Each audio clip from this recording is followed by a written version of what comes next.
सभी मसीही भाई बहनों को जय मसीह की। हमारे स्टोरी ऑफ बाइबल चैनल में आपका स्वागत है। हमारे चैनल को देखने के लिए आप चैनल को सब्सक्राइब करें और बेल आइकन के ऑल बटन को जरूर दबाएं, तभी आपको आने वाली हर वीडियो का नोटिफिकेशन मिलता रहेगा। आज मैं आप लोगों के लिए मरकुस 13 अध्याय उसका 32 से 37 पद लेकर आई हूँ। मेरे प्रियो, उस दिन या उस घड़ी के विषय में कोई नहीं जानता, न स्वर्ग के दूत और न पुत्र, परंतु केवल पिता। देखो, जागते रहो और प्रार्थना करते रहो, क्योंकि तुम नहीं जानते कि वह समय कब आएगा। इन पदों में यीशु अपने शिष्यों से बहुत ही महत्वपूर्ण बात कह रहे हैं। मेरे प्रियो, वे उन्हें इस बात के लिए तैयार कर रहे हैं कि एक समय आएगा जब वे फिर से धरती पर लौटेंगे, लेकिन उस समय और दिन के बारे में कोई नहीं जानता।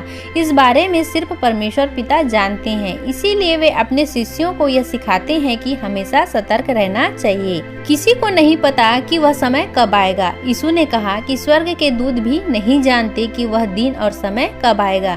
यहाँ तक कि स्वयं यीशु भी नहीं जानते, सिर्फ परमेश्वर पिता ही जानते हैं। इसका मतलब है कि यह समय किसी के भी ज्ञान से बाहर है। मेरे प्रियो, इसीलिए इसके लिए हर समय हमें तैयार रहना चाहिए। सतर्क और जागरूक रहो। यीशु बार बार कहते हैं कि सतर्क और जागरूक रहो। इसका मतलब है कि हमें हमेशा तैयार रहना चाहिए कि किसी भी समय प्रभु आ सकते हैं।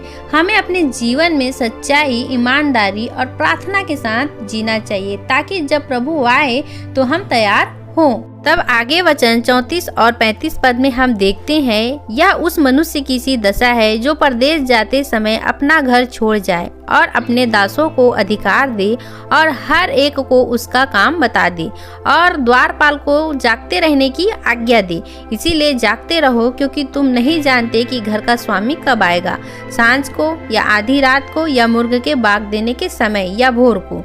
यहाँ पर यीशु एक कहानी के रूप में समझाते हैं कि यह स्थिति उस आदमी की तरह है जो लंबी यात्रा पर जा रहा है।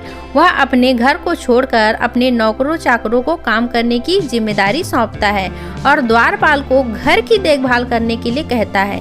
अब यह नौकरों और द्वारपाल की जिम्मेदारी है कि वे अपने काम को पूरी तरह से करें और तैयार रहे, क्योंकि मालिक कभी भी वापस आ सकता है। मेरे प्रियो, यीशु समझाते हैं यहाँ पर कि घर का मालिक अर्थात प्रभु किसी भी समय वापस आ सकते हैं, शाम को या आधी रात को या मुर्ग के बाग देने के समय या सुबह के समय। हमें यह नहीं पता कि वह कब आएंगे, इसीलिए हमें हमेशा तैयार रहना है और जागते रहना है। मेरे प्रियो, तब आगे वचन 36 और 37 पद को हम देखते हैं। मेरे प्रियो, ऐसा ना हो कि वह अचानक आकर तुम्हें सोते पाए, और जो मैं तुमसे कहता हूँ वही सबसे कहता हूँ, जागते रहो। यीशु यहाँ चेतावनी देते हैं कि कहीं ऐसा ना हो कि जब प्रभु आए तो वे हमें सोते हुए पाए। इसका मतलब है कि हमें कभी भी अपने विश्वास, प्रार्थना और सही जीवन से लापरवाह नहीं होना चाहिए। मेरे प्रियो, मरकुस 13 अध्याय उसका 32 से 37 पदों को समझने के लिए बाइबल में एक और उदाहरण है, जिसे हम 10 कुंवारियों का दृष्टांत के रूप में जानते हैं।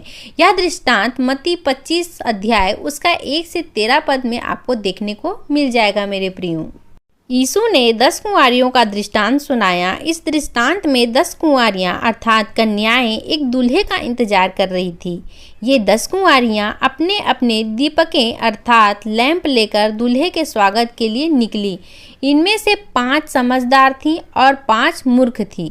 समझदार कुंवारियों ने अपने दीपक के साथ तेल भी साथ में ले लिया था, लेकिन मूर्ख कुंवारियां सिर्फ दीपक लेकर चली गई और उनके पास अतिरिक्त तेल नहीं था। जब दूल्हा के आने में देर होने लगी तो सभी कुंवारियां सो गई, लेकिन आधी रात को अचानक आवाज आई कि दूल्हा आ रहा है।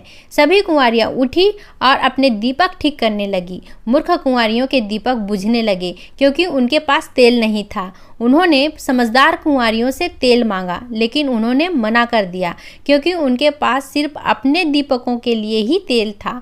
मूर्ख कुंवारियां तेल खरीदने के लिए गई और जब तक वे लौटी तब तक दूल्हा आ चुका था और दरवाजा बंद हो चुका था। मेरे प्रियो, उन्हें दरवाजे के बाहर छोड़ दिया जाएगा। इस दृष्टांत का मुख्य संदेश भी वही है जो मरकुस में हमने देखा।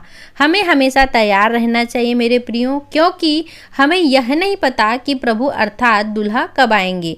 जो लोग तैयार नहीं होंगे उन्हें बाहर ही रहना पड़ेगा। अंत में यीशु अपने शिष्यों से कह रहे हैं कि और हमसे भी कह रहे हैं कि जागते रहो। हमें अपने जीवन में सदा सतर्क, जागरूक और विश्वास के साथ तैयार रहना चाहिए, क्योंकि प्रभु कब आएंगे यह हमें नहीं पता। मेरे प्रियो, आशा करती हूँ इस वचन के द्वारा आप सब ने बहुत कुछ सीखा है। मेरे प्रियो, आप सभी को जय मसीह की।